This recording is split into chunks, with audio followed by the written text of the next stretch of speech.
அனைவருக்கும் வணக்கம். நீண்ட நாளுக்கு பிறகு ஒரு வீடியோ உங்களுக்காண்டி வெளியிட வேண்டிய ஒரு நிர்பந்தத்தில் இருக்கிறோம். இது பொதுமக்களுக்கு முக்கியமாகவும் சாரதியார்கள் அவதானம் கொள்ள வேண்டிய ஒரு விடயமாகவும் கருத்தில் கொண்டுதான் இந்த வீடியோக்கள் பதிவிடப்படுகிறது. இதில் முக்கியமாக பொதுமக்கள் கருத்தில் கொள்ள வேண்டிய விஷயம் பிக்மி சாரதி. பிக்மி முச்சக்கர வண்டியாக இருந்தால் நிச்சயமாக பிக்மியின் விளம்பரப்படுத்தல் படுத்த ஸ்டிக்கர்கள் கட்டாயம் அவர் ஒட்டி இருக்கிறார்கள் என்று பாருங்கள். ஏனென்று கேட்டால் இது உங்களுக்கு பாதுகாப்பு காரணம் கருதியே இந்த தகவலை சொல்கிறேன். பிக்மியின் எந்த விளம்பரமும் இல்லாமல் அந்த முச்சக்கர வண்டி வருகிறதென்றால் நீங்கள் அவரை திருப்பி அனுப்ப உங்களால் முடியும். ஏனென்றால் அவர் பாதுகாப்பற்றவர் என்பதை நீங்கள் கருத்தில் கொண்டு, அதே போன்று குறிப்பிட்ட சாரதியின் முகம், அதாவது அவர் என்ன தோற்றத்தை உடையவர் என்பது நீங்கள் ஆப்பில் புக் பண்ணும் பொழுது காண்பிக்கப்படும். அதே நபர் தான் வருகிறார் என்பதையும் உறுதிப்படுத்திக் கொள்ளுங்கள். ஏனென்றால் ஒரு சிலர் தங்களுடைய நண்பர்களின் வாகனங்களையும் கூட பாவித்துக் கொண்டு திரிவதாக தகவல் கிடைக்கப்பெற்றுள்ளது. இது மட்டுமில்லாமல் நீங்கள் ஒரு இடத்திலிருந்து இன்னொரு இடத்திற்கு செல்லும் போது நீங்கள் அந்த குறிப்பிட்ட சரியான இடத்தை வழங்காத ஒரு குறிப்பிட்ட இடத்தை மட்டும் தெரிவித்திருந்தீர்கள் என்றால் அதில் காட்டப்படும் கட்டணத்தை விட நீங்கள் கொஞ்சம் தூரம் செல்லும் பொழுது நிச்சயமாக கட்டணம் கூட்டத்தான் காட்டும். அது பிக்மி சாரதி அந்த ஹயரை என் பண்ணும் பொழுது அவருக்கு ஒரு அமௌண்ட் காண்பிக்கப்படும். அந்த அமௌண்ட் தான் உங்களது ஆப்பிலும் காண்பிக்கப்படும். அது எப்படி என்று சொன்னால் முதலில் எஸ்டிமேட் அமௌண்ட் காண்பிக்கப்படும், பின்பு கீழே தான் நீங்கள் ஆக்சுவல் கணக்கையும் காண்பிப்பார்கள். அதனால நீங்கள் அதை பார்த்து கன்ஃபியூஸ் ஆகி கொள்ள வேண்டிய அவசியம் இல்லை. அதில் அவதானமாக இருங்கள். அடுத்தபடியாக பிக்மி சாரதிகார்கள் நிச்சயமாக நீள் காட்சட்டை அணிந்திருக்க வேண்டும் என்பது கட்டாயம்.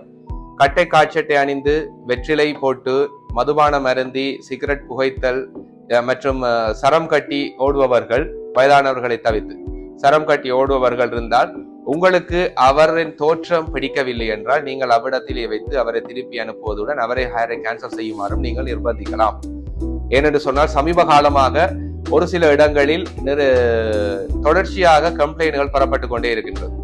கிரெடிட் கார்டு மூலம் நீங்கள் ஒரு ஹயரை புக் பண்ணும் பொழுது அந்த குறிப்பிட்ட சாரதி அந்த டிரான்சாக்சன், அதாவது நீங்க போய் இறங்கினவுடன் என் செய்கிறார்களா என்றதை நீங்கள் கட்டாயமாக பாருங்கள்.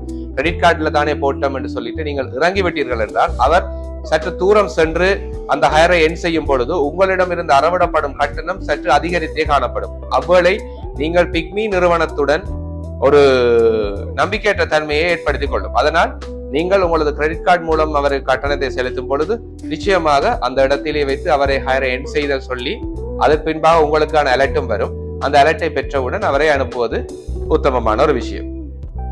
மிக முக்கியமான இன்னும் ஒரு விஷயம் என்னவென்றால், பிக்மி சாரதியார்களிடம் நீங்கள் ஏதாவது ஒரு பொருள் தவறவிடப்பட்டால் உடனடியாக நீங்கள் 0114 507 எனும் தொலைபேசி இலக்கத்துக்கு அழைத்து உங்களது கம்ப்ளைனை நீங்கள் பதிவு செய்யலாம். அப்படி இல்லை என்றால் உங்களுக்கு ஆப் மூலமாக சென்று கீழே பார்த்தீர்கள் என்றால் ஆக்டிவிட்டிஸ் என்று இருக்கும். அந்த ஆக்டிவிட்டிஸில் போய் கடைசியாக போன பயணம் கம்ப்ளீட்டட் ஹயரில் போய் கீழ் பார்த்தீர்கள் என்றால் ஹெல்ப் என்று சொல்லி ஒன்று இருக்கும். அந்த ஹெல்ப் என்றும் இடத்தில் உங்களது கம்ப்ளைனை பதிவு செய்யக்கூடிய வாய்ப்பும் இருக்கின்றது.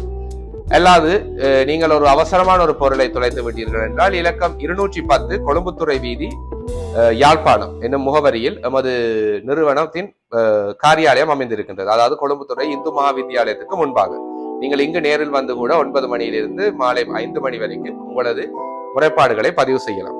அதே போன்று சாரதியார்கள் இன்னொரு விஷயத்தை நீங்கள் கவனத்தில் கொள்ள வேண்டும். சமீப காலமாக ஒரு உறுதிப்படுத்தப்படாத ஒரு செய்தி பரவி கொண்டிருக்கின்றது.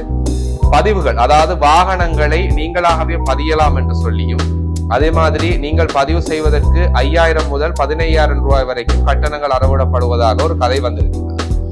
அப்படி நீங்கள் வெளியில் எங்காவது காசு பணம் பெறுவதற்கு கேட்டால் நிச்சயமாக அவர்களை நம்ப வேண்டாம். அவர்களிடம் அந்த காசை கொடுத்து பதியவும் தேவையில்லை. எதுவாக இருந்தாலும் காரியாலயத்துக்கு நேரில் வந்து உங்களது ஆவணங்களை எம்மிடம் சமர்ப்பித்து நேரில் பதிவதே உங்களுக்கு உத்தமமான ஒன்றாக இருக்கும். அதேவேளை உங்களுக்கான பயிற்சி வகுப்பு எமது முகாமையாளரினால் தினமும் காலை 10 மணி மாலை 3 மணி என்ற நேர காலங்களில் கட்டாயம் ஒவ்வொரு கிழமை நாட்களில் நடந்து கொண்டிருக்கின்றது. அதனால் நீங்களாக பதிந்து ஒரு பயணியின் பயணத்தையும் வீணடிப்பதுடன் உங்களது அந்த ஆப்பையும் வீணடிக்கிறீர்கள். இதனால் பயணிகள் நம்பிக்கையற்ற தன்மையில் ஏற்படுத்திக் கொள்கிறார்கள். இதனால் இந்த 2-3 விடயங்களை நீங்கள் கருத்தில் கொண்டு இனிவரும் காலத்தில் சிறப்பானதொரு பயணத்தை மேற்கொள்வதற்கு பிக்மியை நாடுமாறு கேட்டுக்கொள்கிறேன். நன்றி, வணக்கம்.